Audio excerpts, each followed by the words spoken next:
Ahora sí, ¿me escuchan bien? Sí.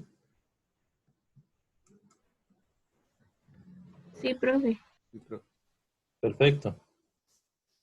Esta primera parte, como yo les había comentado, es una parte que es como más descriptiva. Eh, Vamos a hablar de los carbohidratos, más de qué son, cuáles son, ¿verdad? Y más adelante en el curso vamos a ver cómo es el metabolismo. Entonces, eh, hay un conjunto de nombres que se le dan a los carbohidratos: azúcares, glúcidos, glucósidos, glicósidos, sacáridos, hidratos del carbono. Hidratos del carbono en general porque siguen una fórmula como si fuese eh, el carbono y el agua a la N.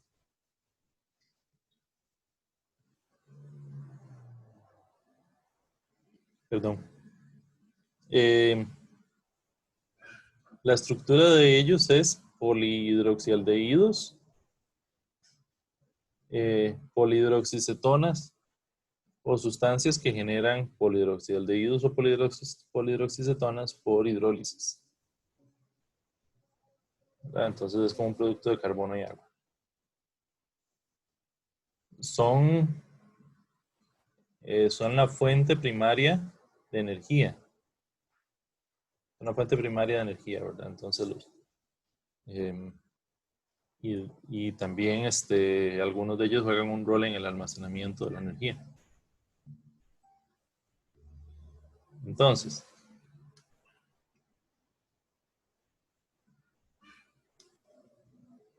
en general, bueno, como decíamos, la mayoría de ellos tienen función energética, que es como el primer combustible, el combustible de uso rápido e inmediato. Este, Se consume por respiración y por fermentación. También algunos de ellos tienen función estructural, ¿verdad? Fundamentalmente em, en las plantas, ¿verdad? La celulosa tiene una función estructural y también en parte de bacterias y hongos hay algunos carbohidratos y algunos derivados de carbohidratos que juegan un rol importante, como por ejemplo la quitina o por ejemplo em, algunas, algunos componentes, digamos, de las paredes celulares, ¿verdad? Los peptidoglicanos también juegan un rol importante estructural. Y también hay una función informativa, ¿verdad? Eh, que tiene que ver con los glicoconjugados. Por ejemplo, hay residuos de azúcares en las bases del ADN, ¿verdad?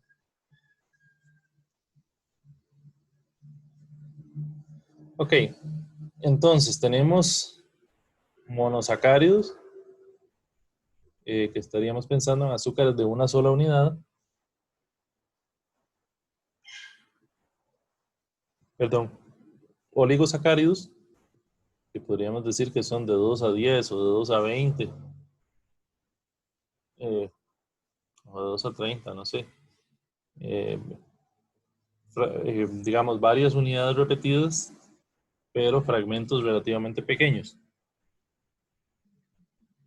¿verdad? Dentro de ellos podríamos hablar sobre todo de los de dos unidades, que algunas veces los incluyen como azúcares simples porque son fuentes, digamos, eh, que se consumen, que se encuentran en plantas, en la naturaleza.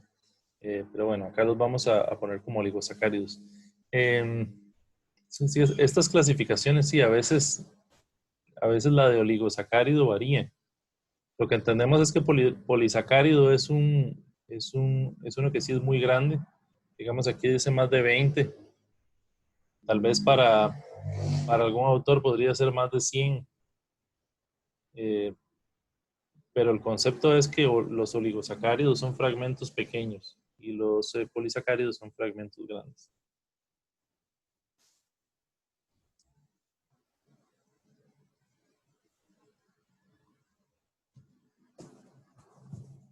Vamos a ver, entonces, aquí tenemos unos de los que son más simples, ¿verdad? Esto lo veríamos como una estructura de Fisher. ¿Recuerdan la proyección de Fisher?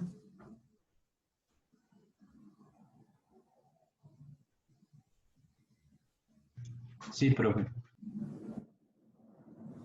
Ok, perfecto. ¿Recuerdan lo que son los isómeros D y L?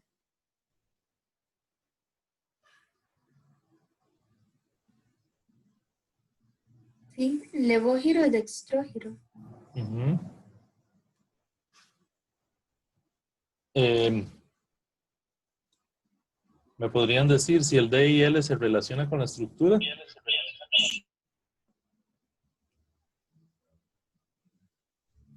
Sí, se relacionan con el penúltimo carbono, el último carbono quiral. Entonces ese carbón puede estar hacia la derecha o hacia la izquierda y si uno lo pone en otra estructura puede estar hacia arriba o hacia abajo. Entonces dependiendo de eso uno dice si son D o L. En todas las moléculas. No, hay unas que como solo tienen un carbono no son quirales.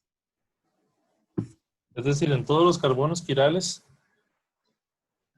uno podría determinar si es D y L viendo la estructura. Hay veces que cambian de molécula, entonces depende, pero se podría clasificar de esa forma. No sé si podemos generalizar porque nunca se puede generalizar, así que, pues sí. Ok, más bien, bueno, es que ustedes lo están viendo ahí en la diapositiva, pero más bien los azúcares son una excepción. El giro de la luz, el D y L, no se relaciona usualmente con la estructura.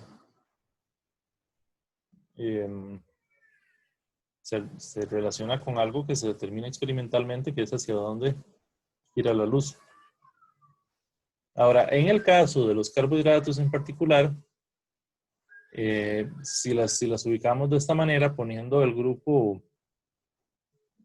aldehído o el grupo cetona lo más cerca de la parte de arriba, ¿verdad?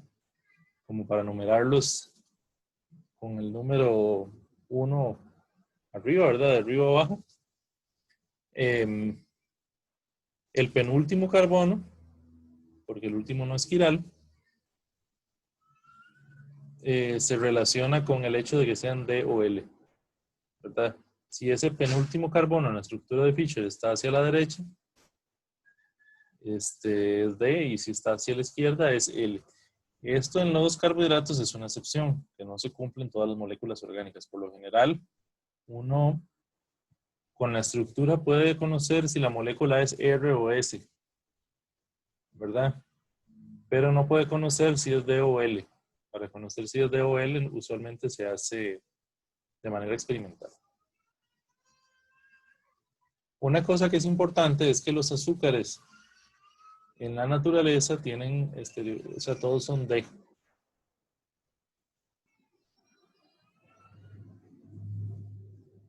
Entonces, ¿qué es lo que pasa? ¿Y qué tiene que ver esto de que todos sean D? Que de alguna manera los sitios activos de las enzimas tienen pues unos huecos o unos espacios que calzan, por decirlo así, con la estructura tridimensional de los compuestos, ¿verdad? Por ejemplo, nos imaginamos que aquí hay un hueco, un espacio donde hay unos residuos que son parcialmente positivos que interactúan con los electrones de este grupo fenólico aquí, igualmente con los electrones de este OH, y que por ejemplo aquí hay un residuo parcialmente negativo que interactúa con esta carga positiva, ¿verdad? Entonces, si yo tuviese que estos grupos están invertidos en el espacio, ya, ya no entrarían, digamos, en el sitio activo de la enzima, como en este caso, ¿verdad? Si están volteados hacia el lado contrario, no, ¿verdad? Esto es como una, eh, un ejemplo sobre, hace unos años en la revista de Educación Química habían sacado sobre cómo sería en el mundo de Alicia en el País de las Maravillas si alguien pudiese entrar al mundo que está en el espejo.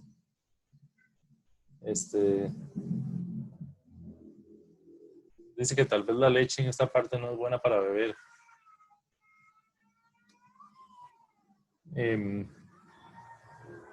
Que realmente si uno estuviese en el mundo del espejo y lo que tuviese fueran los enantiómeros de los azúcares que existen, realmente uno no tendría la capacidad de metabolizarlos, ¿verdad?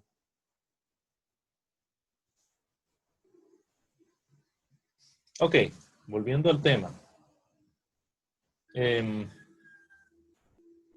Si pensamos en los monosacáridos, o sea, los que son una unidad, ellos son incoloros, solubles en agua, cristalinos, y muchos de ellos son dulces. Más dulces o menos dulces, pero dulces. Los más simples serían las triosas y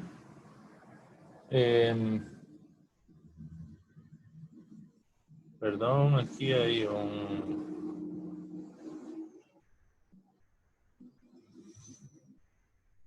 segundito.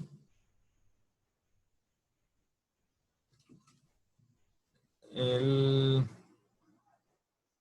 gliceraldehído, que es una aldotriosa.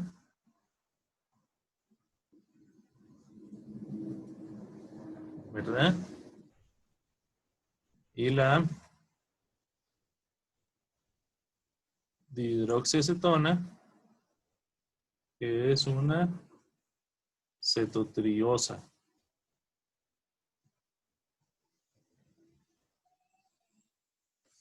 Se nombran respecto al número de carbonos. ¿Verdad? Por ejemplo, los de 3 carbonos se les llama triosas, los de 4 tetrosas, los de 5 pentosas, los de 6 hexosas, los de 7 heptosas. Difícilmente vamos a ver una octosa o nonosa o algo así. No digo que no existan, pero no son nada, bueno, si es que existen, no los vamos a ver, ¿verdad? No es nada que sea común. Ok, entonces, las triosas las podríamos dividir en aldosas y cetosas, ¿verdad? Las aldosas serían las que tienen un grupo aldehído y las cetosas las que tienen un grupo cetona. Por ejemplo, el gliceraldehído realmente solo tiene los estereoisómeros L y D, ¿verdad? L-gliceraldehído y D-gliceraldehído. Y el caso de la dihidroxiacetona no tiene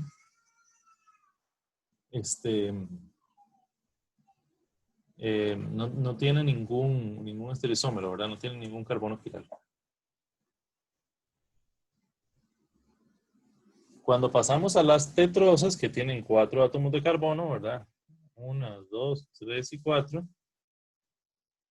Tenemos, y aquí ya no estoy nombrando los L, ¿verdad? Los L, por ejemplo, L-eritrosa sería tomando el penúltimo carbono y poniéndolo H del otro lado. Ya eso no los vamos a mencionar más, ¿verdad? Porque sería igual nada más con esa diferencia. Pero bueno, la eritrosa tiene estos dos grupos viendo hacia la derecha. Y la tetrosa tiene el primero hacia la izquierda y el otro hacia la derecha. ¿Verdad? Y la eritrulosa es como si uno tomase la eritrosa y moviese este grupo, la cetona del primero al segundo carbono, ¿verdad? Esa se llamaría eritrulosa. Perdón, luego, si ustedes ven, las aldosas tienen la terminación osa, ¿verdad? Y las cetosas tienen la terminación ulosa. Sí.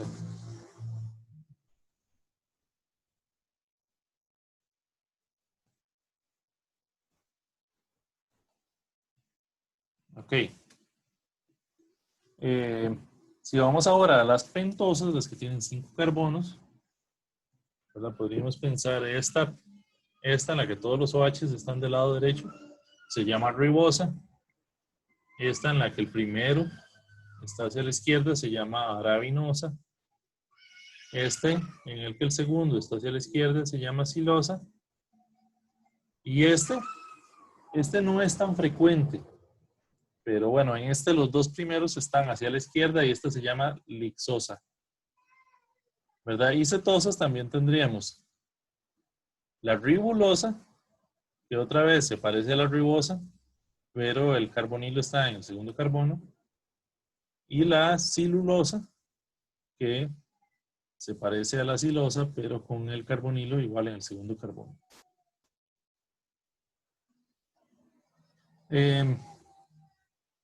¿Les suena alguno de estos nombres a algo? Al azúcar del ácido ribonucleico. Ajá. El café arábico, no sé por qué, pero no tengo ni idea. Pues sí, es decir, no la ribosa, pero sí bueno, sí, la ribosa y la desoxirribosa, que la desoxirribosa es que uno de los oxígenos de uno de los hidroxilos no está, son las que precisamente forman conjugados en el ADN, exactamente. Y esta, la silosa, también es bien frecuente en las plantas, en la hemicelulosa de las plantas, es bien común que haya silosa. Y algunas veces arabinosa, pero la arabinosa no es tan frecuente. Profe, Ok. disculpe, ¿la silosa en dónde es frecuente? ¿Cómo? La silosa, es que no escuché esa parte. ¿En qué parte de las plantas es frecuente? Digamos, en la estructura de la hemicelulosa, es decir, ustedes saben, las células vegetales, en la parte de la pared tienen celulosa, hemicelulosa y lignina. La parte de la celulosa está compuesta, bueno, ya ahorita lo vamos a ver, está compuesta por hexosas, fundamentalmente por glucosa.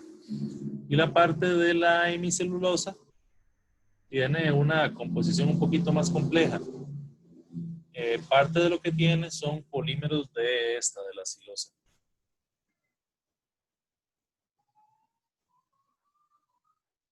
Ok. Entonces ya se empieza a poner un poquito más complejo. ¿Verdad? Tenemos las hexosas. ¿Verdad? Por ejemplo, esta primera, la alosa, que tienen todos viendo hacia la derecha. Sin embargo, la alosa es un azúcar que no es muy común. Tenemos la glucosa, ¿verdad? Que el segundo está hacia la izquierda. La glucosa sí que es bien común, ¿verdad? La glucosa es, por ejemplo, lo que tenemos en la sangre. ¿Verdad? Tenemos la manosa, que tiene los dos primeros hacia la izquierda. La galactosa, ¿verdad? Que parece como una C, como se hacen los OHs.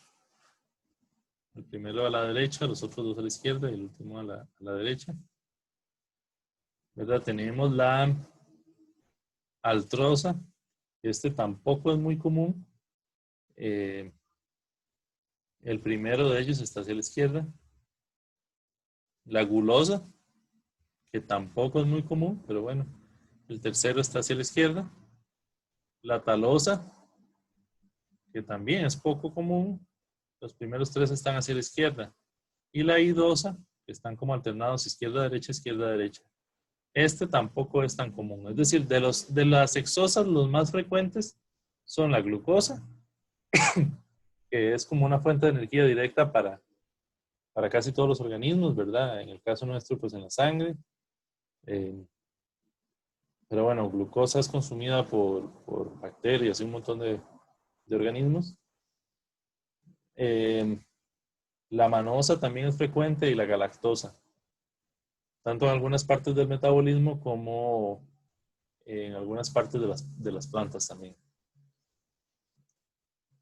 Luego la fructosa sería como la acetona correspondiente a la glucosa, ¿verdad? Siguiendo como la nomenclatura que traíamos atrás, debería llamarse algo así como gluculosa. Pero bueno, este que es uno muy especial se le llama fructosa, que precisamente porque es un azúcar que es muy frecuente en las frutas, ¿verdad? Entonces sí, es prácticamente como la glucosa, pero si trasladáramos el carbonilo al segundo carbono. La fructosa es importante en el metabolismo, ya vamos a ver, por ahí aparece también. Este segundo que está acá, la cicosa, sería como el análogo de la alosa en versión cetosa. No es muy común tampoco. La sorbosa, este sí es un poco más frecuente. Hay un compuesto que se llama sorbitol, que es como una reducción. Y tenemos esta otra tagatosa, que es también no es tan frecuente, ¿verdad? De las hexosas, digamos que las más importantes serían la glucosa, manosa y galactosa. De las aldohexosas. Y de las aldocetosas sería pues la fructosa. ¿Entendido? Profe, ¿para qué sirve la manosa? La manosa también, hay un manosa y galactosa están en varias moléculas estructurales, incluyendo la hemicelulosa. Hay un polímero que se llama manano, que forma parte de la, ¿cómo se llama? De la hemicelulosa, en algunos casos. También galactosa, y bueno, forman parte de algunos biopolímeros.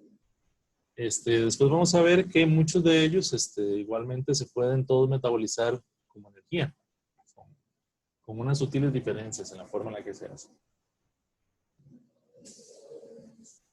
Ahora, vamos a ver. En estos compuestos tenemos que ellos tienen la capacidad de formar ciclos. ¿Cómo ciclos? Ustedes recordarán que cuando uno tiene un hidroxilo y un compuesto carbonílico como un aldehído o una acetona, estos tienen la posibilidad de formar un hemiacetal. ¿Se acuerdan de esta parte? De química orgánica.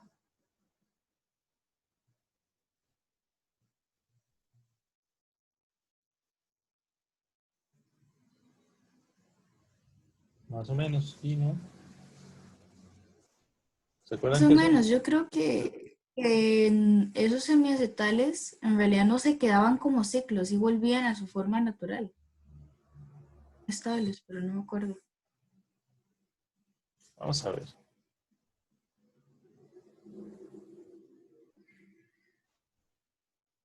Tengo que cargar el lápiz porque no lo tengo. Vamos a ver si yo tengo un compuesto que tiene un OH. Vamos a ver, y tengo un compuesto como por ejemplo el formaldehído.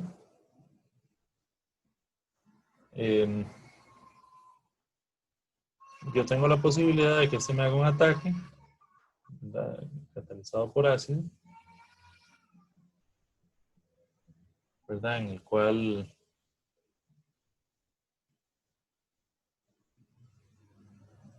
Vamos a ver que ya no me está alcanzando la pizarrita. En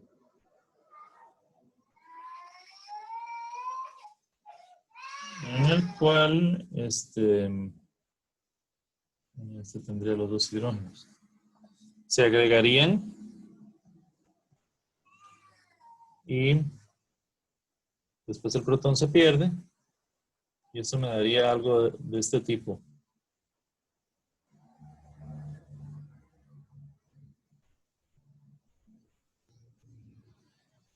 ¿Verdad? Ese es el imiacetal.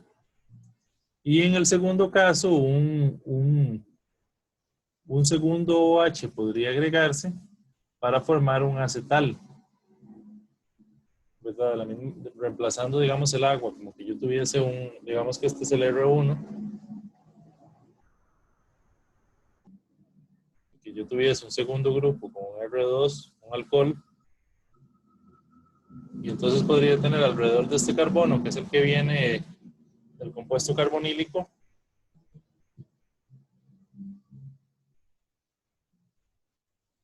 un compuesto de este tipo.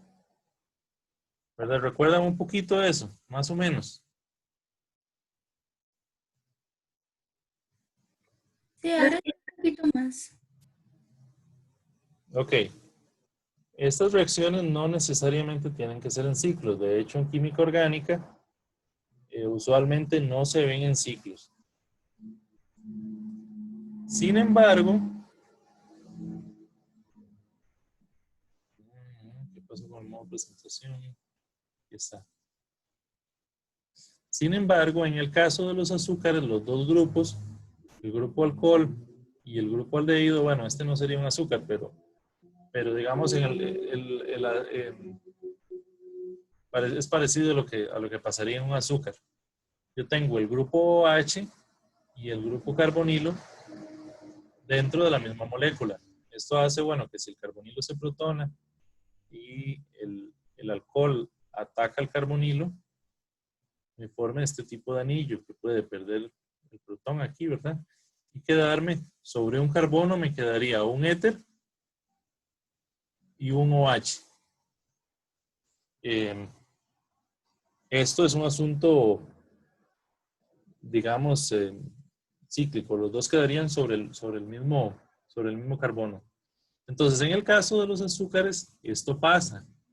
Esto pasa y además el compuesto cíclico tiene cierta estabilidad. Eso hace que de alguna manera prefieran esta forma. Entonces vamos a ver, algunos de ellos forman anillos de 5 miembros y otros forman de 6 miembros. ¿Por qué? Bueno, los de 4 miembros serían ya pues un anillo tensionado, ¿verdad? Un anillo difícil de hacer. Los de 5 y los de 6 son los que forman más estabilidad. ¿Cuáles forman de 5 y cuáles forman de 6? Eso depende. Depende de cuál compuesto es más estable. ¿Y cómo sé yo cuál? Pues es un poquito difícil, pero uno sí aprende que ciertos compuestos tienden a formar cierto tipo de estructura. Por ejemplo, la glucosa. La glucosa forma un anillo de 6 miembros. Vamos a ver. Se cicla para formar un anillo de 6 miembros. El carbono del hemiacetal, es decir, el carbono sobre el cual yo voy a tener el grupo OH y el oxígeno, se le llama carbono anomérico. Y se identifica como el único carbono al que se unen dos oxígenos directamente. Aquí, por ejemplo, en esta estructura, que ponen el H y el OH aquí, este H y OH van aquí y acá. El punto es que podría ir el hidrógeno abajo y el hidroxilo arriba, o el hidrógeno arriba y el hidroxilo abajo. Es decir, hay un centro quiral nuevo que se genera cuando pasa esta reacción. Entonces, a ese tipo de compuestos, a esos dos estereoisómeros que se generan, que difieren en el carbono anomérico, se les llama anómeros. ¿Verdad? Ustedes pueden ver aquí, bueno, aquí hacen una rotación de estos grupos nada más para poner el OH viendo para este lado, ¿verdad? Y el OH eventualmente haría un ataque en este carbonilo. Y este grupo se me convertiría en un OH, que podría ver hacia arriba o podría ver hacia abajo. Y desplazaría el hidrógeno a ver en dirección contraria, ¿verdad? ¿Entendido esto?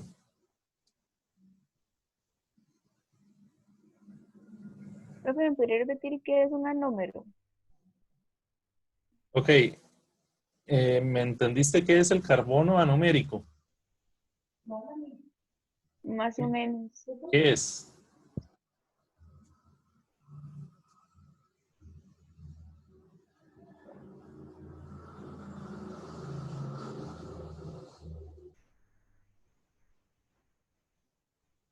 Explícame qué entendiste. Es que la verdad me quedé ahí donde usted dijo que estaba al final, en la última figura, que hay un hidrógeno y un H. Ajá.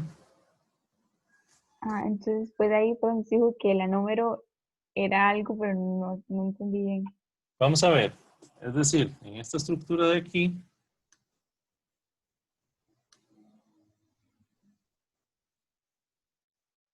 si eso pudiese ser, por ejemplo, que yo tuviera el H aquí, ¿verdad? Y el OH acá. ¿De acuerdo? Pero también podría ser que yo los tenga, no me acuerdo en qué dirección los había puesto, el OH acá, es decir, los podría tener así o los podría tener al revés. ¿Verdad? Este carbono que está aquí, ese carbono viene del grupo aldehído. Es decir, que en esta forma abierta, este no es un carbono quiral. Cuando él hace esta reacción aquí, ¿verdad? El OH ataca acá y esto se abre, él forma un carbono quiral adicional. Entonces, ese carbono quiral, ¿cómo lo identifico yo? Bueno, ese es el único carbono en esa estructura que tiene dos oxígenos directamente enlazados. Este que está aquí y este que está acá. ¿Verdad? O si estuviera el oxígeno abajo, bueno, el que está abajo y este otro. ¿Me entiendes esa parte? Sí, ya entiendo. Ok. Profe, en este caso podemos generalizar que el carbono numérico siempre sería el número 1. No, por ejemplo, si yo tengo una cetosa, sería el número 2. Entonces lo podemos especificar un poco. ¿Ya? Sí, la manera de identificarlo es precisamente esa. El que tiene dos oxígenos directamente enlazados, ese es el carbono numérico. ¿Verdad? Por ejemplo, este oxígeno que quedó aquí en el anillo, también está enlazado a este carbono. Pero este carbono, aquí tiene otro carbono y un hidrógeno. Entonces, ese no es el anumérico. Por el contrario, el primero, el que está a la derecha, ese sí tiene dos oxígenos enlazados. Entonces, se genera un nuevo centro quiral. Eso quiere decir que hay dos isómeros, ¿verdad? Vamos a ver el que tiene el OH. Estos tienen pues, esos mismos grupos acá. El OH acá. Tiene un OH abajo. Y habría otro que tiene aquí el hidrógeno arriba y aquí el OH abajo. Entonces, este compuesto que dibujé aquí abajo y este que está aquí arriba son también estereoisómeros. Perdón, me faltó la rayita del OH. Me disculpan, es que no cargué el lápiz y así con el dedo me cuesta un poquito escribir.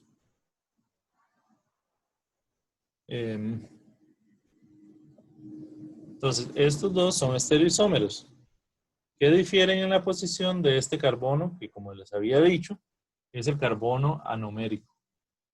Esos compuestos se les llaman anómeros. Y como ahorita les voy a enseñar, se clasifican como alfa y beta. Luego, cuando yo tengo una silla de 6 carbonos, esta proyección es una proyección plana.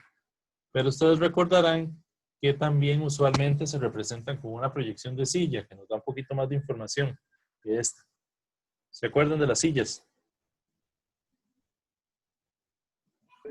Sí, profe. Ok. Sí, profe. ¿Me entendieron entonces lo que son anómeros? Sí, gracias. Que sería ¿Ok? con lo de Magdalena y Beta, entonces, todo bien. Ajá. Todo bien. Gracias. Perfecto. Ok. Vamos a ver otra vez. Entonces, en la glucosa, por ejemplo, el anómero alfa, el grupo hidroxilo, en el anómero alfa, el grupo hidroxilo del carbono anomérico, del M-acetal, está hacia abajo. Y en el anómero beta, está hacia arriba, ¿verdad? Y dice que todos los, el anómero beta de la glucosa tiene todos los sustituyentes en posiciones ecuatoriales. Ok, entonces otra vez, ese carbono que aquí está como 1, ¿verdad? Ahí tiene el oxígeno y oxígeno, que es el anomérico. En el caso en el que este oxígeno nuevo, que fue el que se generó, este hidroxilo nuevo, está viendo hacia abajo, es el anómero alfa. Entonces, esa cosa se llamaría alfa de glucopiranosa. ¿Por qué? ¿Por qué glucopiranosa? Porque se parece, los anillos de 6 se parecen a un compuesto que se llama piranosa. Entonces, por esa razón, al ciclo, digamos, se le llama gluco de glucosa y piranosa de que es un anillo de 6. Aquí está pues abierto, ¿verdad? En esta segunda está como abierto. Y en la última tenemos el OH viendo hacia arriba. Esa se llama beta, ¿verdad? Que en este caso sería beta de glucopiranosa. Este compuesto beta de glucopiranosa es el que tiene todos los grupos en posiciones ecuatoriales. También ustedes recordarán un poquito de química orgánica que los grupos ecuatoriales son más estables que los grupos axiales, ¿cierto?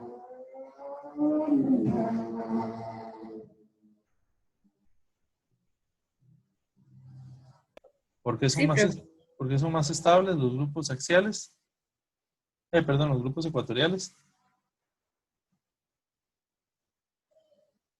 Creo que era por el, digamos, ay, se me fue el nombre, pero es que entre más cerca están, más inestable es. Entonces, como están más alejados de la molécula, hace que no sea tan difícil que se mantenga unida de esa forma. Exactamente. Menos impedimento estérico, creo que era. Exactamente. Así el impedimento. Impedimento estéril. Exactamente. Entonces es interesante porque la glucosa es tal vez de todos los carbohidratos el mayor intermediario o el mayor compuesto común entre diversos organismos como estructura energética. Y pues una de las razones que uno podría pensar por la cual es esta molécula y no otra es precisamente por esa estabilidad. Es decir, en el caso de otros azúcares, de otras hexosas, ya no tendríamos todos los grupos en ecuatorial, ¿verdad? Es en particular la beta de glucopiranosa, la que tiene todos los grupos ecuatoriales. Ok, entonces como les decía, se le llama piranosa a las que son de 6 miembros y furanosa a las que son de 5 miembros, porque se parecen a un compuesto que se llama pirano y a un compuesto que se llama furano. ¿Qué más? Bueno, digamos, el hecho de que un compuesto sea de 5 carbonos, o sea, que sea una hexosa o que sea una pentosa, no necesariamente tiene que ver con que formen piranosas, perdón, o en que formen furanosas. Por ejemplo, la fructosa Ya se me perdió el cursor. La fructosa es de 6 carbonos. Si este carbono número 6 que tiene un hidroxilo fuese el que formara el hemiacetal, la fructosa sería una piranosa. Sin embargo, es el del grupo 5 el que lo forma. Por eso forma una furanosa. Puede ser que algunas exoaldosas o algunas, o sea, lo que quiero decirles es que no tiene que ver que sea de 5 o 6 carbonos con el hecho de que formen anillos de 5 o 6 carbonos. Tiene que ver con cuál compuesto es más estable. Ajá. En este caso, digamos, ¿hay alguna forma de tipo, digo, saber por dónde es que es pirano y por dónde es furano sin necesidad de hacer la estructura? No, De o sea, tipo, lo que que les quiero algo, decir, no sé, por ejemplo, que las cetosas tiendan a piranosa, no sé, cosas así. no es lo que les estoy diciendo, digamos, que eso depende de la estructura, perdón, de la estabilidad que tenga cada anillo como piranosa y furanosa. Entonces, por ejemplo, lo que sí es cierto es que la glucosa forma piranosas y la fructosa forma furanosas. Con los otros es difícil, o sea, en principio, muchas de las aldosas, de las exoaldosas, tienden a formar piranosas, pero no es una regla. O sea, la regla es que el que forme un compuesto más estable, o sea, el anillo más estable, si es de 6 o de 5, ese es el que se va a formar. Y es una cosa, pues, que es difícil así como de predecir.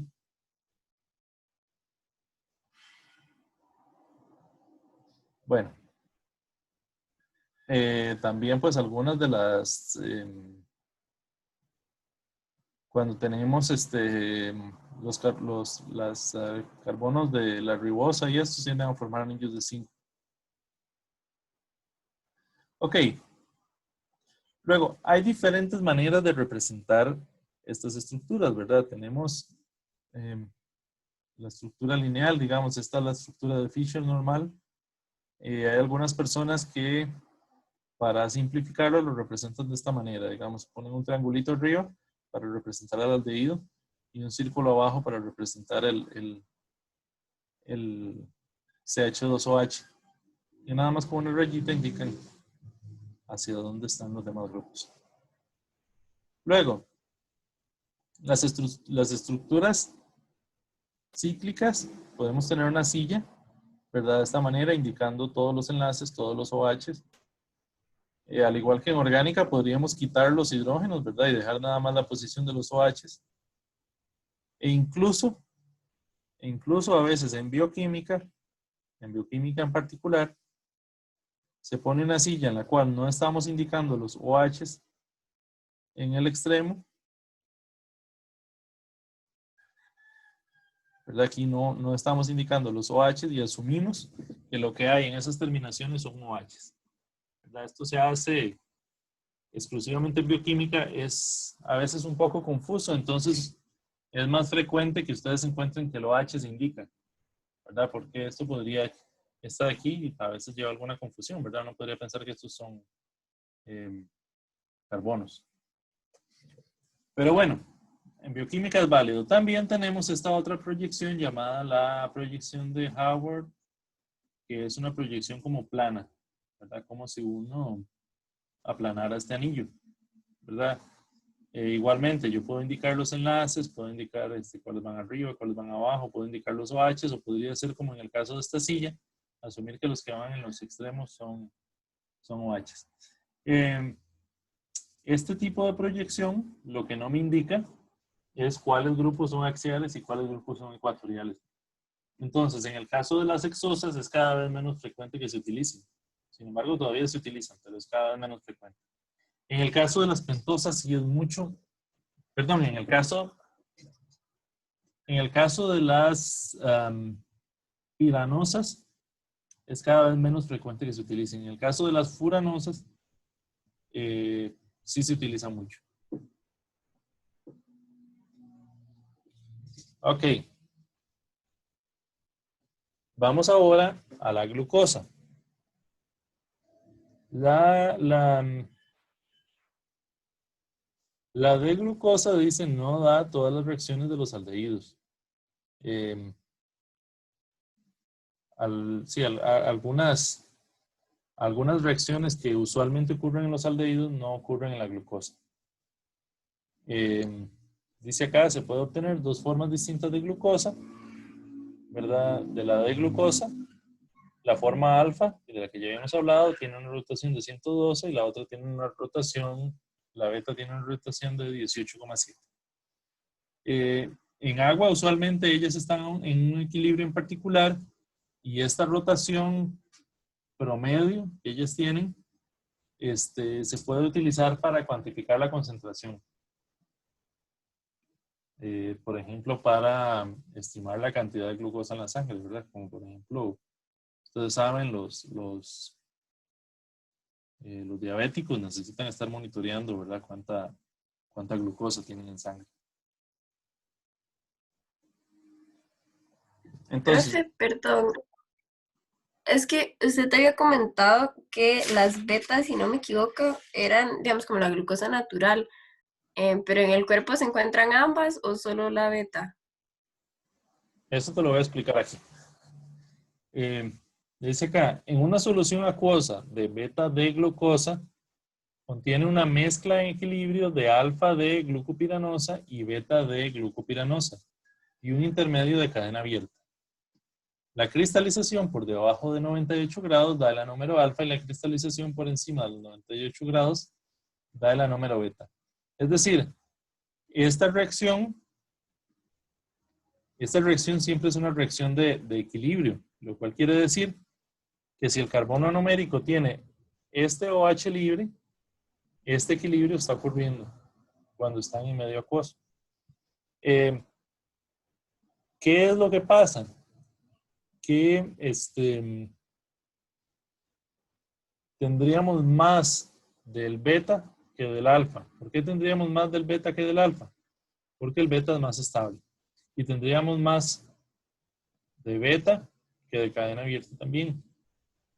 Es decir, el anillo es más estable que la cadena abierta. Pero el anillo beta es más estable que el anillo alfa. ¿Sí, Sofía? Profe, en este caso, yo me acuerdo que la forma de silla también tenía una forma de bote, porque en vez de esta de la de bote hay una cadena abierta. ¿Cómo te lo explico? Vamos a ver, aquí al principio yo les había enseñado la estructura de Fisher. La estructura de Fisher es la cadena abierta, ¿verdad? Después, ¿qué es lo que ocurre? Que este OH de acá, este OH de acá ataca a este carbonilo y forma el ciclo. Acá, ¿por qué la cadena abierta la ponen como si fuese una silla? Para entender que este grupo está cerca de aquí y este es el que hace el ataque para formar esta silla. Pero es la cadena abierta es como la que no ha reaccionado, la que no ha formado el hemiacetal. ¿Verdad? Es decir, este hemiacetal, que es beta, con una molécula, bueno, con, digamos, equilibrio ahí, podría convertirse en la cadena abierta, ¿verdad? Rompiendo el hemiacetal. Y este hemiacetal podría volver a formarse y formarse en alfa, ¿verdad? Este en alfa podría romperse y formarme la cadena abierta. Y la cadena abierta podría atacar aquí otra vez y formarme el beta. Entonces, eso es un equilibrio. Lo que quiere decir es que, por ejemplo, en un medio líquido tendríamos las tres formas. Sin embargo, esta forma beta, que es la más estable, es la que estaría en mayor concentración. Ahora, como dice acá, yo tendría formas de hacerlo cristalizar formándome el anómero alfa prácticamente puro y formándome el anómero beta prácticamente puro. En ese caso, ya la estabilidad lo que tiene que ver es en cuanto a la estructura cristalina, ¿verdad? La estructura cristalina a veces favorece más una forma que la otra.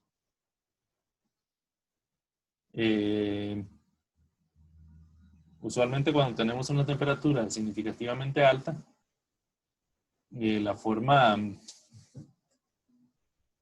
aunque tal vez en la estructura cristalina el alfa sea más puro, el alfa sea más favorable, tendríamos un factor cinético, ¿verdad? Que tal vez si en el líquido el beta es más estable, lo logramos cristalizar, ¿verdad? Entonces dice acá que cuando las mezclas están en equilibrio tendría una rotación de 52,6.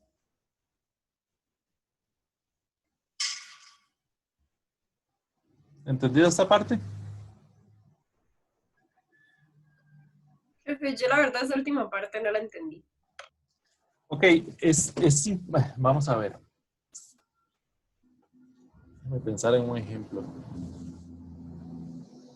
¿Ustedes recuerdan, por ejemplo, en orgánica, qué pasa cuando yo tengo un carbono que tiene dos OHs?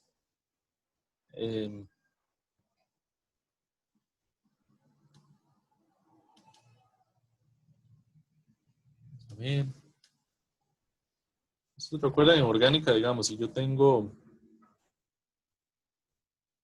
Un carbono con dos OHs. Es un carbono altamente polar. Oigo a alguien que habla, pero muy bajito. No entendí lo que dijo. O ya tengo un mejor Un ejemplo. carbono con dos OHs es un carbono altamente polar. Se me ocurrió otro ejemplo. Este podría estar mejor.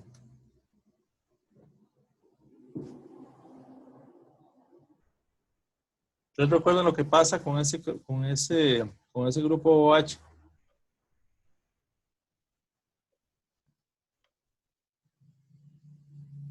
Bueno, primero el doble enlace se rompe, porque es más Creo reactivo. que salía el OH, salía el H y el doble enlace pasaba a estar a la par del oxígeno. Exactamente. Esto es un equilibrio.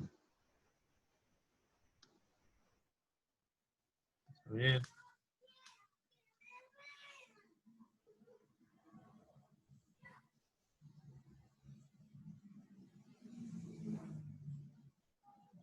Exactamente, el equilibrio cetoenólico. Entonces, este equilibrio está más desplazado hacia esta forma. Sin embargo, hay reacciones en las cuales el que reacciona es aunque esté en una concentración muy pequeña. Eso mismo pasa cuando tenemos otros equilibrios. Vamos a volverles a compartir la otra pantalla. Cuando tenemos otros equilibrios, por ejemplo, acá, estas tres formas están en equilibrio.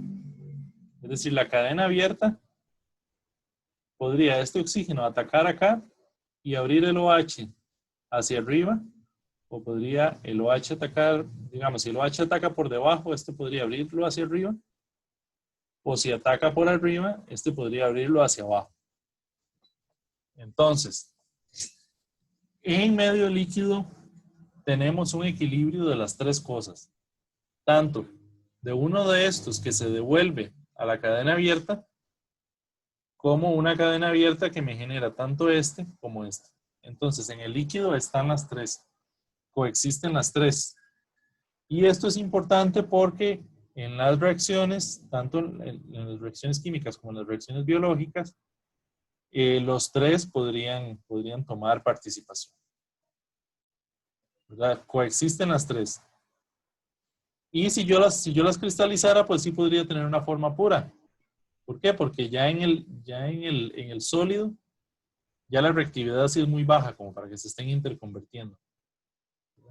Entonces, a este fenómeno, por ejemplo, si yo tuviese el beta puro y lo pongo en agua, es decir, el beta puro tendría una rotación de 18, o si pongo el alfa puro que tendría una rotación de 112. Ellos se van a comenzar a interconvertir hasta llegar a un equilibrio en el cual la rotación va a ser de 52,6. ¿Se entiende la idea?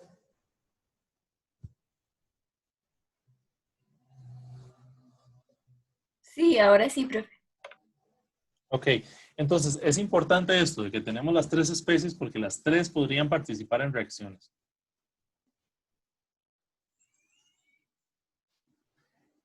Y otra cosa, esto pasa cuando tenemos este carbono libre, es decir, cuando en este oxígeno está el H y no hay nada más.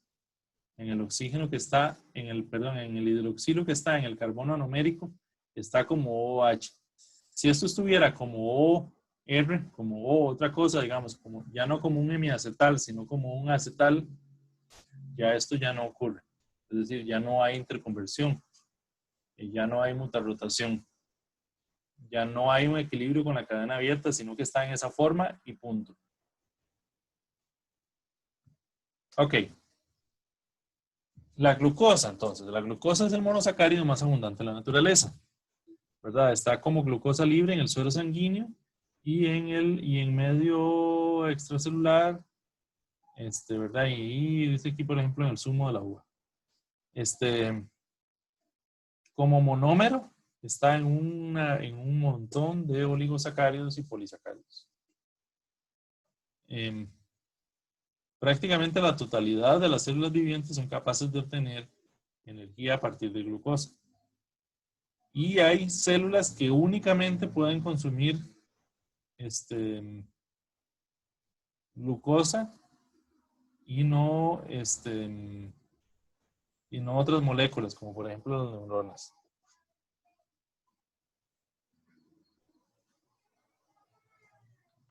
Profe, perdón, ¿a qué se refiere con lo del zumo de uva? Que también hay glucosa libre. Es decir, la glucosa no está como glucosa libre en muchos compuestos, está como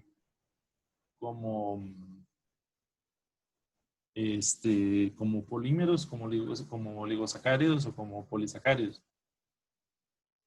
Pero entonces, como glucosa libre, está, por ejemplo, en el suelo de la sangre, en el medio extracelular de zumo de uva. Perdón, en el zumo de uva.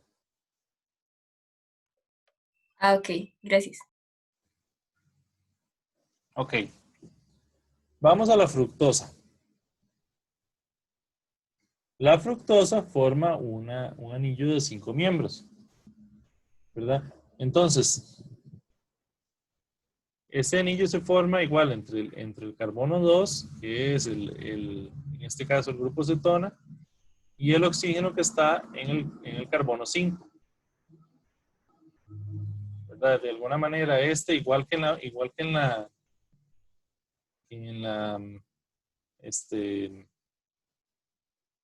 ¿cómo se llama? Que en la glucosa, el carbono 6 queda aquí salido como una ramificación. En la fructosa pasa lo mismo, ¿verdad? Este carbono 6 queda salido por este lado de acá. Entonces el carbono 5 es el que ataca para formar el anillo. Igual al caso anterior, podemos tener un anillo alfa o un anillo beta.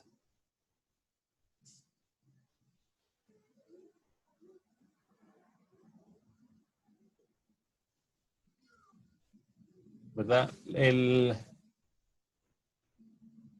anillo alfa, bueno, otra cosa es que aquí queda otro grupo salido que es el carbono 1, ¿verdad? Pero otra vez, yo puedo identificar el anomérico porque es el que tiene 2 oxígenos enlazados. Dice acá que el anómero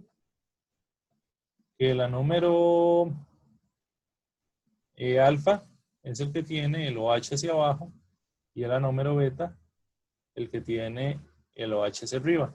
Hay una cosa que tal vez me gustaría discutirlo con ustedes, porque digamos, yo les estoy diciendo que tiene el OH hacia abajo y el otro el OH hacia arriba.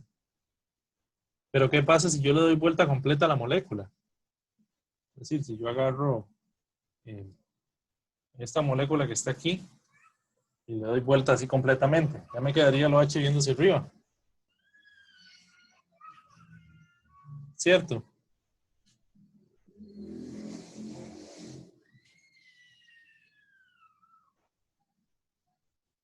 ¿Cierto? Sí. Entonces, ¿cómo podríamos hacer para identificarlos? Eso no tiene que ver con el carbono 6, digamos. dependiendo de si queda hacia Es arriba o una, hacia abajo. sí, es una forma de verlo. Es una forma de verlo. Pero también, vamos a ver, es como si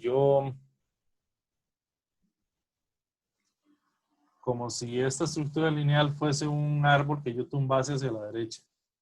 Voy a enseñárselos con la glucosa, que tal vez es un poquito más fácil.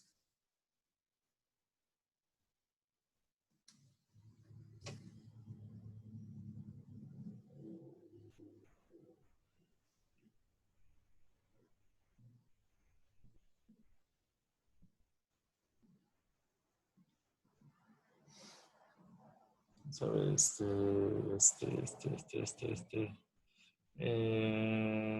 bueno, aquí está, más fácil, vean. Imagínense que yo aquí, esto fuese como un árbol, ¿verdad? Al cual yo le vuelo cierre aquí y lo hago caer hacia el lado derecho. Esto significa que, por ejemplo, aquí en el carbono 2,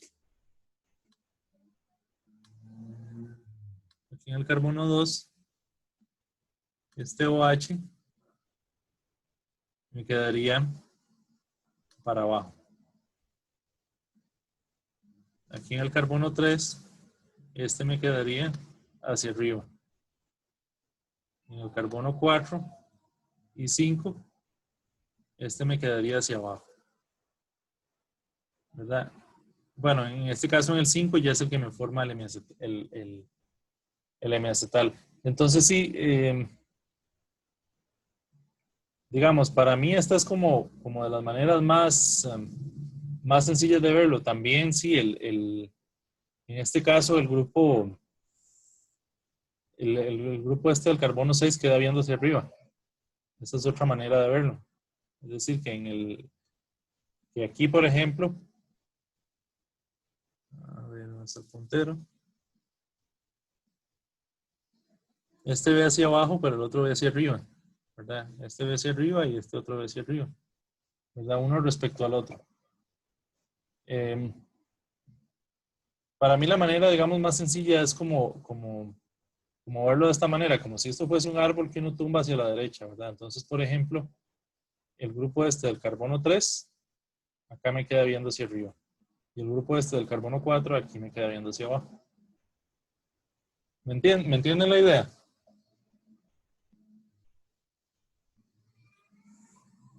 Más o menos. Que a la hora de cambiar Profe, yo en realidad siempre lo he visto como había dicho la compañera, el carbono sí, si va hacia arriba o si va hacia abajo, uno se da cuenta hacia dónde está.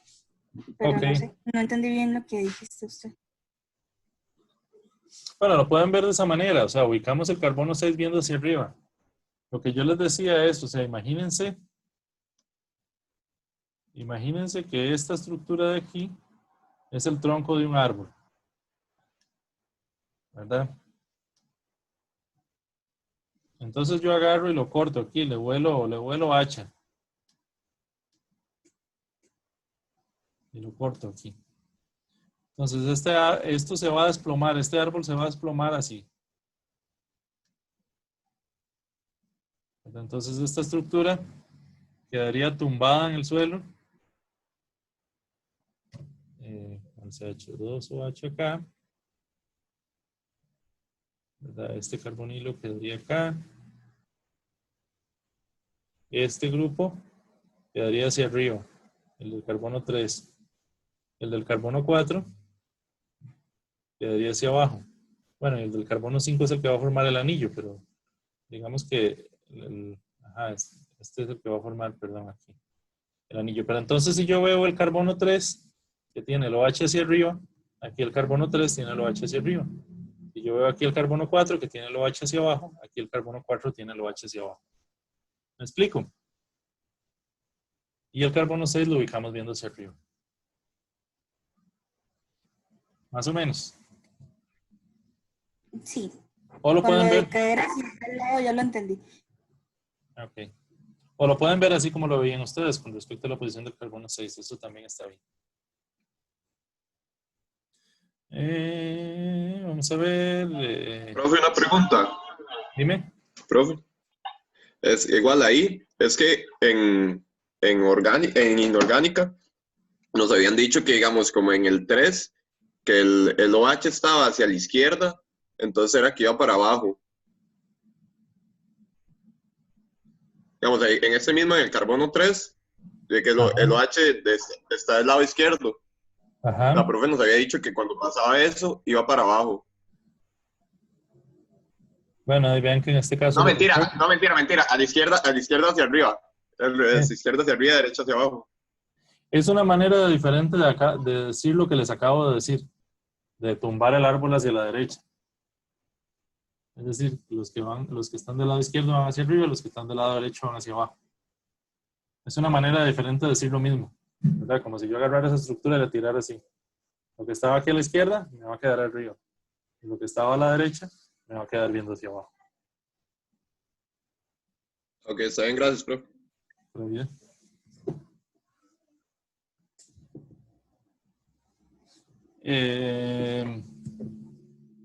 ¿Algo más?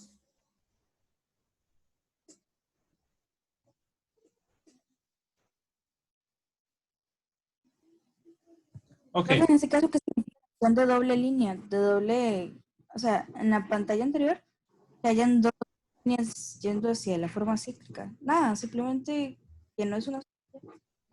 ¿O tiene algún significado especial? Perdón.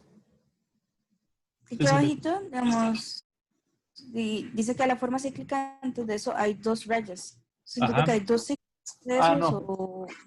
Cuando uno pone usualmente dos o más rayas, significa que pasan varias cosas. O sea, como que no, como que hay unos pasos intermedios que no quiero poner, entonces pongo varias rayas. A veces puede ser que el número de rayas represente la cantidad de pasos, es decir, yo pongo, digamos, 5 rayitas significando que hay 5 pasos intermedios. O puede ser que nada más pongo ahí varias rayas como diciendo, pasan varias cosas y después se forma eso.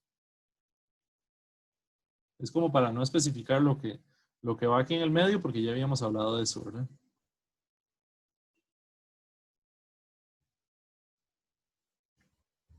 Ok, igualmente tenemos anómeros en la fructosa. El anómero alfa de la fructosa tiene el anomérico hacia abajo en posición trans respecto al el CH2 terminal, ¿verdad? Como decíamos, es una manera de verlo también respecto al carbono 6 terminal. Y el anómero beta tiene el hidroxilo hacia arriba en posición cis respecto al CH2 terminal. Ok. Tenemos también, perdón, lo que se llaman epímeros. Epímeros son grupos que difieren nada más en la posición de un carbono.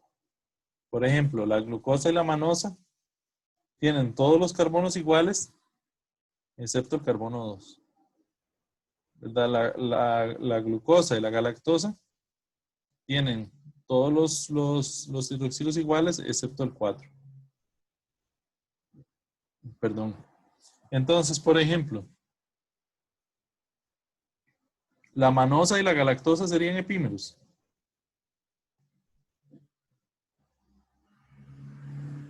No, porque difieren en más de un carbono. Ajá, difieren en la posición de dos hidroxilos. Por ejemplo, la eritrosa y la treosa sí serían epímeros, ¿verdad? Perfecto. Para pegar algo, me quedó nada más. Me disculpan esta que no está con tan buena calidad. Pero bueno, hay un conjunto de derivados de las hexosas que también son de importancia biológica. Sobre todo derivados de la glucosa, pero también derivados de otras hexosas. Por ejemplo, ¿sí, Sofía? Profe, ¿cuál es la diferencia entre un derivado y un epímero? Ok, no, un derivado es como, ¿cómo decir? Imagínense que yo le hago algún cambio a la estructura de la glucosa y obtengo otro compuesto. Por ejemplo, aquí, yo tenía un OH y lo cambié por un NH2. Este es un derivado, ¿verdad? Luego agarré este NH2 y lo funcionalicé con un grupo acetilo. Este es otro derivado. O sea, compuestos que se derivan de este, pero que son otros compuestos. Por ejemplo, en el caso de la glucosa, digamos, la glucosa 6-fosfato, ¿verdad? Aparecerá, o sea, es decir, tiene un grupo fosfato en el hidroxilo 6. Este aparecerá pues ahí en algunas reacciones de metabolismo. La glucosamina no está como tal en polímeros estructurales, sino que el que es más frecuentemente es la N-acetilglucosamina, que está en la estructura de la quitina. Ajá. Bueno, y en este caso, digamos, la B de glucosa sería, o sea, tendría como derivada la N-acetil beta de glucomina, o no, porque viene más bien de la glucomina. Perdón, es que se te O sea, cortó. no importa si se salta. Perdón, se te cortó y no entendí. Que si la N-acetil beta de glucosamina tiene como, es un derivado de la beta de glucosa, aunque venga de la glucoamina. O sea, aquí no importa si se salta Ok. si no está inmediatamente después. No, digamos, los entendemos como derivados de la glucosa porque si yo veo la estructura base de la glucosa, este sería prácticamente como si yo le reemplazara un OH por esto, ¿verdad? Y esta sería como si yo le reemplazara un OH por esta cosa, ¿verdad? Este sería sencillamente poniéndole un fosfato aquí. Y esta sería como si yo le quitara si yo reemplazara este y este, ¿verdad? Sí, es nada más como una clasificación general, ¿verdad? Puede ser que algunos de ellos realmente no vengan de glucosa, pero es fácil, digamos, clasificarlos más de esta manera. Digamos, por ejemplo, esta incluso el nombre sería glucosamina porque realmente es reemplazando un OH por una glucosa. Aquí que ya hay un cambio más grande, pues este le llamaríamos ácido murámico, ¿verdad? O ácido N-acetilmurámico. Desoxiazúcares también, que es en el caso en el que le quitamos un OH. Desoxiazúcares son más importantes los de las pentosas, que tienen que ver con la parte del ADN, ¿verdad? Pero desoxiazúcares también hay de hexosas, ¿verdad? Otros aminoazúcares diferentes a la glucosamina, también podríamos tener galactosamina o manosamina.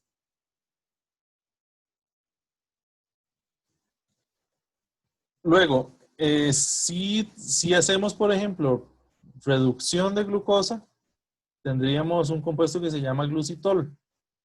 Aquí, ¿qué es lo que pasa? Realmente que el grupo aldehído se convirtió en un grupo hidroxilo. Y si hacemos oxidación, podríamos tener diferentes tipos. Vamos a ver. Uno sería el que el aldehído se transformó en un ácido carboxílico. Este compuesto se le llama, bueno, en el caso de la glucosa, un ácido glucónico. Pero, por ejemplo, si fuese, no sé, de la galactosa sería galactónico, o de la manosa, manónico, etcétera, ¿verdad? Si yo tengo la oxidación del hidroxilo del carbono 6, en este caso sería un ácido glucurónico, ¿verdad? O si fuese, no sé, galactosa, galacturónico, ¿verdad? Por ejemplo.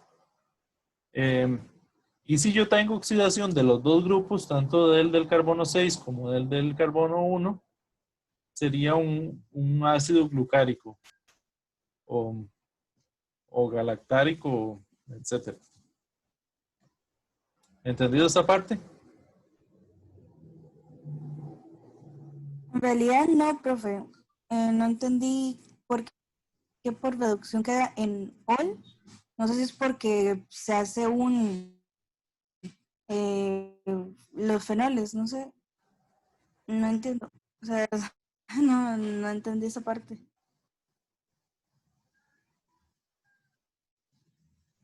En química orgánica, ¿ustedes cómo identifican cuándo una molécula está más oxidada y cuándo una molécula está más reducida? Creo que era con respecto a cuántos OH habían, pero no, ¿A cuántos qué? y cuántos estaban tipo OH o con dos enlaces y solamente, yo creo que entre esas diferencias, cuando estaba con el H más y cuando no, cuando estaba con el ion hidrógeno. ¿Alguien más?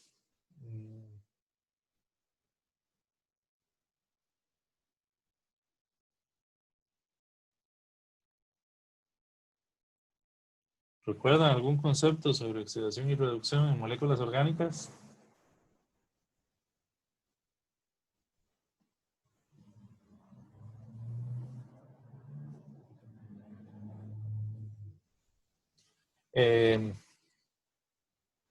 Ok, déjeme pensar un poquito. Es importante este concepto de oxidación y reducción porque de alguna manera las las moléculas orgánicas y especialmente las que tienen que ver con energía, el contenido energético está relacionado con el estado de oxidación.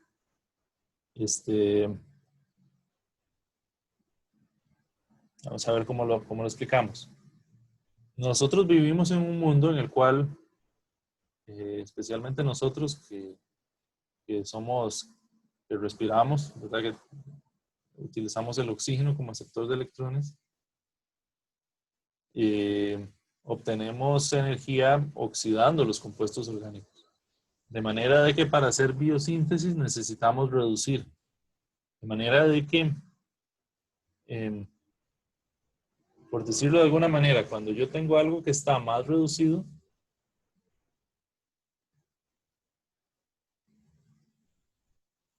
tiene más energía. Y cuando yo tengo algo que está más oxidado,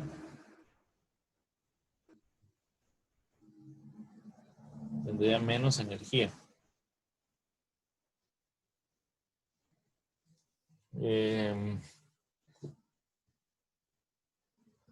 ¿Por qué? Porque, por ejemplo, los compuestos orgánicos al puro final de la respiración se van a convertir en CO2, que es una forma de las más oxidadas, ¿verdad? En el CO2 yo tendría que el carbono es estado de oxidación más 4. ¿Verdad? Y el oxígeno, digamos, sería menos 2 cada uno por 2. ¿Verdad? Esto sería menos 4. Entonces, en términos generales, oxidar sería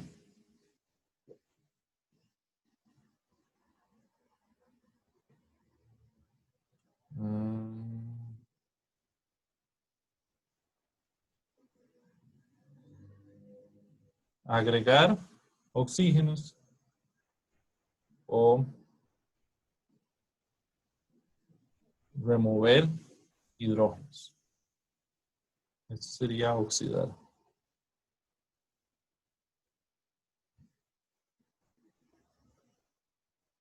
De manera análoga, reducir sería quitar oxígenos o agregar hidrógenos. Es una clasificación extremadamente general, pero es una manera rápida y sencilla de verlo. Voy a tratar de explicarlo de esta manera. Si yo tengo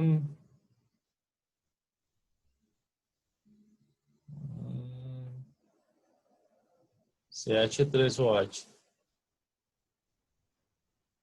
y ahora yo tengo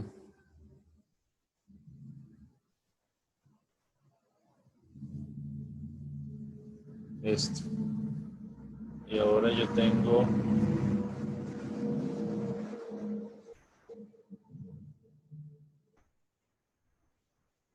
esto.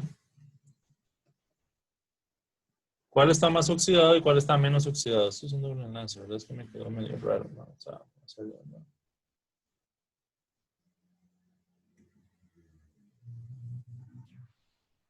Creo que la más oxidada es la última. Ajá. Y por ende la menos oxidada la de arriba. Es decir, En realidad no sé si es la de aquí, digamos, la del medio. vamos a ver. ¿Este tiene cuántos hidrógenos?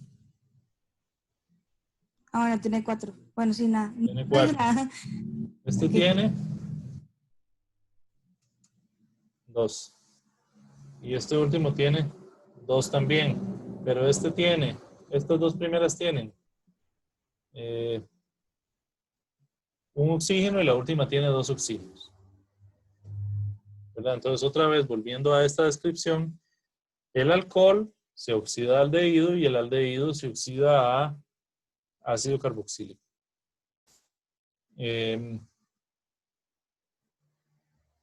Y también, digamos, oxidar a carbonato o a dióxido de carbono sería la forma ya más oxidada que puede tener el carbón. Ok. ¿Se entiende esta parte?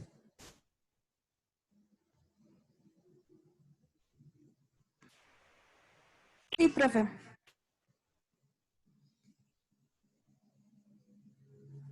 Vamos a ver, nada más, porque este concepto sí es bien importante. ¿Eso es oxidación o es reducción? Reducción, porque se reduce el número de enlaces, ¿o no? Porque agregamos hidrógenos, porque hay más hidrógenos.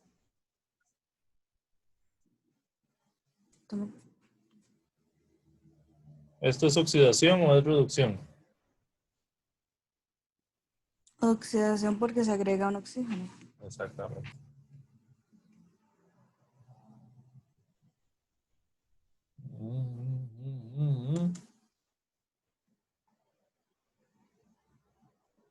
Ok, entonces otra vez, acá yo tengo, vamos a ver, en la glucosa, que no está aquí,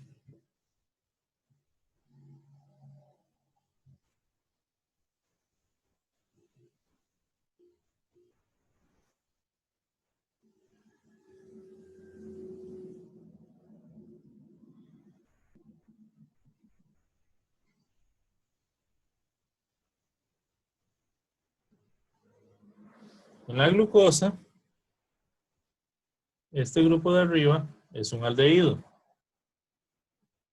Ok, aquí este aldehído se me transformó en un alcohol.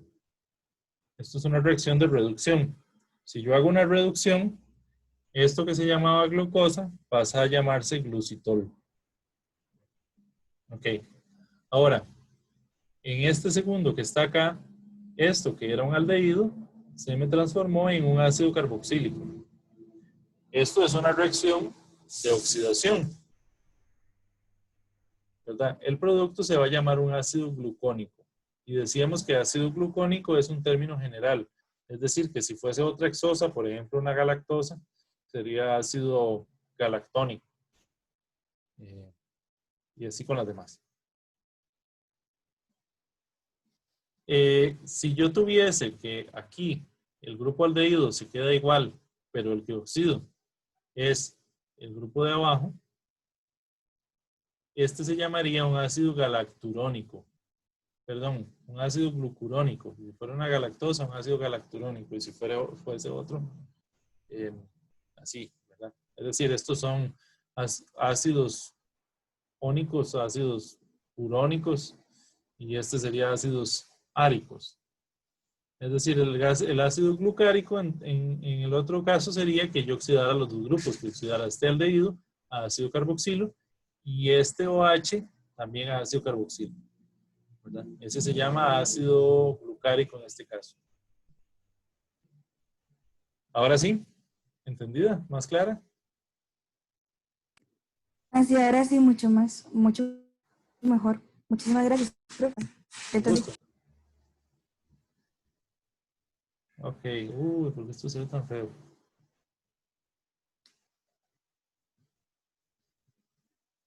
No me fijé que se veía tan feo. Bueno, ahí me disculpo. Hay un asunto sobre que los azúcares que se pueden oxidar son, por lo tanto, agentes reductores, ¿verdad?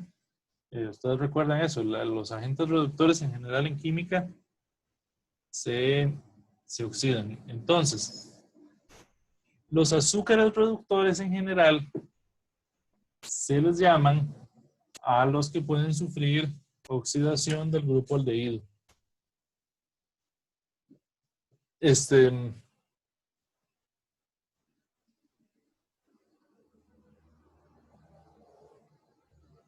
En general, los azúcares reductores son los que tienen, son digamos las aldosas que tienen el carbono anomérico libre.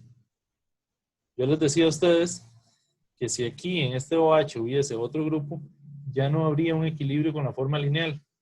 Eso evitaría que este aldehído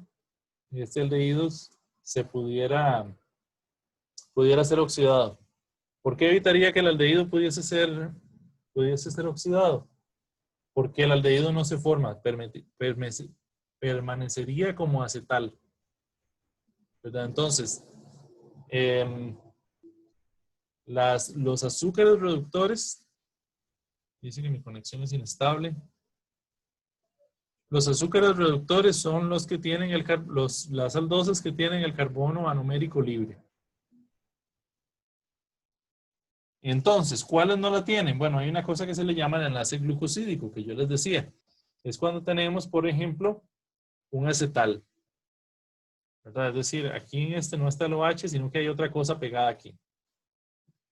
Pero los enlaces glucosídicos, que son ese enlace al carbono anomérico, no necesariamente tienen que estar formados con un oxígeno. Podrían estar formados, por ejemplo, con un nitrógeno, o podrían estar formados, por ejemplo, con un azufre o con otro elemento. Ejemplos de esto. Digamos, esta cosa se llamaría vainillósido, porque yo tengo una vainillina pegada por el oxígeno del carbono anomérico, ¿verdad? Y digamos, con glucosa, entonces le llamaríamos alfa o, porque está pegada con un enlace de oxígeno, glucósido. Glucósido, ¿por qué glucósido? Porque es glucosa con algo más.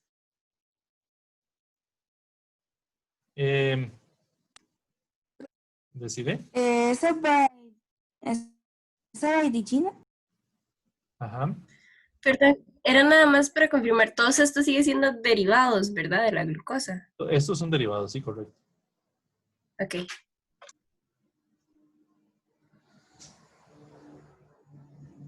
¿Había otra pregunta? ¿Sofía? Profe, ¿esa vainillina cuál es? ¿Cuál compuesto es? ¿Qué es? Es un compuesto aromático. ¿Compuesto aromático algo? Sí, sí, es un compuesto aromático. La vainillina sería como que uno tomara esto, pero aquí tuviese un OH, ¿verdad? En lugar de estar enlazado a esta glucosa. Ok, en este caso entonces no solamente son aminas, sino que también pueden ser moléculas más grandes. Podrían ser cualquier cosa. Cualquier cosa. Ok, excelente. ¿Y esa vainillina es de la vainilla? Sí. ¿O algo así? Sí, está, sí. Ok. Por ejemplo, si yo pienso en este, que es un nucleótido, ¿verdad? Uridina. Aquí yo tengo el anomérico enlazado a un nitrógeno, ¿verdad? Y este sería un beta, porque esto está en beta, N-ribósido. porque esta era ribosa, ¿verdad? O si yo tuviera una cosa como esta, ¿verdad? Enlazada a un azufre, este se llamaría sinigrócido y sería un alfa S glucósido. ¿Verdad? Por supuesto, un nombre como este, vainillósido, uridina o sinigrócido, no lo tienen que saber. Bueno, este más adelante, pero todavía no. Pero estos otros no, ¿verdad? Nada más que sepan que este es un alfa O glucósido, este es un beta N ribósido y este un alfa S glucósido. Es decir, el concepto este. Profe, entonces en este caso lo de ON y todo eso es con respecto al átomo que está a la par. Es decir, en Y no hay que ponerlo de D y S, bueno, lo de D y L. En este caso no hay que ponerlo. podríamos ponerle el nombre mucho más largo, ¿no? Como que es un alfa B glucopiranósido o glucopiranósido, etcétera. El nombre podría especificar más partes, pero ahorita lo que quería enseñarles es que sencillamente el tipo de glucósido es, bueno, si está en alfa o en beta, ahí por el átomo que está enlazado. Pero sí, el nombre puede ser tan complicado como uno quiera, o tan simple como uno quiera. O tan simple como sea solicitado, o tan complicado como sea solicitado. Ok, entonces el enlace glicosídico, decíamos que hay pérdida del carácter reductor, porque el carbono numérico ya no está en equilibrio con la forma de cadena abierta. Hay una estabilización de la forma numérica, ¿verdad? Los glicósidos no presentan mucha rotación y el grupo reactante queda estabilizado en alfa beta. Bueno, la nomenclatura ya acabamos de explicar eso. La parte que, cuando un glicósido, que sería como un derivado, cuando yo tengo ¿cómo se llama? El azúcar pegado a otra cosa, la otra cosa se le llama glicona. Por ejemplo, aquí esta parte de la vainillina es la glicona. ¿Verdad? Aquí el grupo de este urato es la glicona, ¿verdad? Y aquí esta cosa que está acá es la glicona. Es decir, lo que no es el azúcar. La terminación óxido aparece también en moléculas de naturaleza glicosídica, cerebróxido, nucleócido.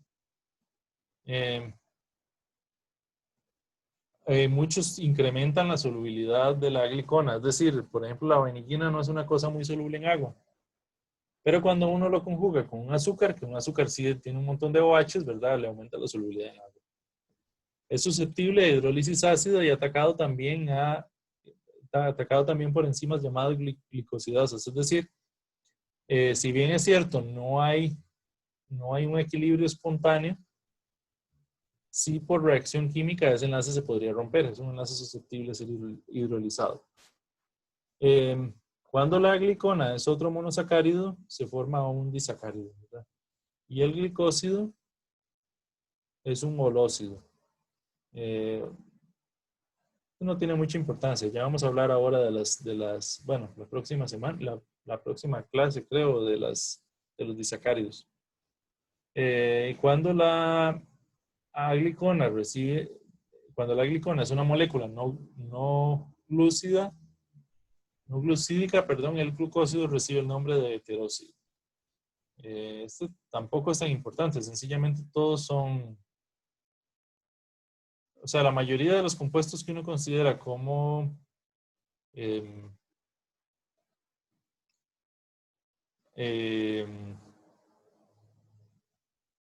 como este tipo de derivados son heterócidos. Y bueno, seguimos con la parte de disacáridos, pero esto ya lo vamos a dejar para el lunes mejor, ¿verdad? Porque ya va siendo hora. Paremos